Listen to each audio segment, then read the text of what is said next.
Life begins with sweets. For me, life always begin with chicken. Hi hello அஸ்ஸலாமு அலைக்கும். இன்றைக்கி நம்ம chicken fry தான் பார்க்க போகிறோம். வாங்க வீடியோக்குள்ளார போகலாம்.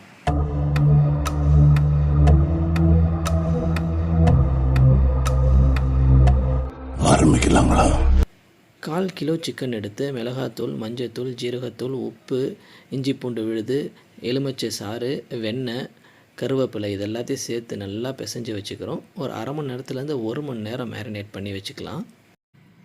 இனிப்பு சாப்பிட்டு ஸ்வீட்டாக இருக்கிறத விட கார சாரமாக சிக்கன் ஃப்ரை செஞ்சு சாப்பிட்டு 4 பேரை தூக்கி போட்டு மிதிக்கணும்னு தோணும். அந்த மாதிரி செஞ்சு சாப்பிட்றோம். இப்போ ஒரு கடாய் எடுத்துக்கிறேன். தேவையான அளவுக்கு எண்ணெய் ஊற்றி, ஏன்னா எண்ணெயில் தான் நம்ம முழுசாக போட்டு பொரிக்க போகிறோம். ஸோ அதனால் நல்லா முங்குற மாதிரி எண்ணெய் எடுத்துக்கிறோம். அது காஞ்சதுக்கப்புறம் மேரினேட் பண்ணி வச்சுருந்த சிக்கனை போட்டு பொரித்து எடுத்துக்கிறோம். பொரிக்கிறோமா வறுக்கிறோமாங்கிறது முக்கியம் இல்லை, சாப்பிட்றோமாங்கிறது தான் முக்கியம். ஸோ இதை நல்லா பொரித்து நல்லா வறுத்து எடுத்து சாப்பிட்றோம். புதுசாக கிம்பிள் வாங்கியிருக்கோம், அதனால தான் நான் வளைச்சி சுழச்சி இந்த வீடியோ எடுத்துருக்கிறேன். ஸோ அந்த கிம்பிளோட வீடியோவை கூடிய சீக்கிரம் போஸ்ட் பண்ணுறோம். இந்த வீடியோ பிடிச்சிருந்துச்சுன்னா மறக்காமல் லைக் பண்ணுங்கள், நம்ம சேனலை சப்ஸ்கிரைப் பண்ணுங்கள்.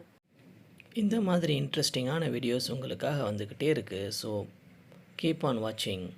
ஸ்டே டியூன் வித் அஞ்சனம் சமையல். இப்போ ஒரு வழியாக சிக்கனை நம்ம வறுத்து எடுத்தாச்சு. இதை வேறு பிளேட்டுக்கு நம்ம மாற்றிக்கலாம். சிக்கன் மேலே லெமனை புழிஞ்சு சாப்பிட்டாலும் சாப்பிட்லாம், அப்படி இல்லை வெங்காயத்தை கூட வச்சு கடிச்சு சாப்பிட்டாலும் சாப்பிட்லாம். அது வரைக்கும் டாட்டா பாய். அஸ்ஸலாமு அலைக்கும்.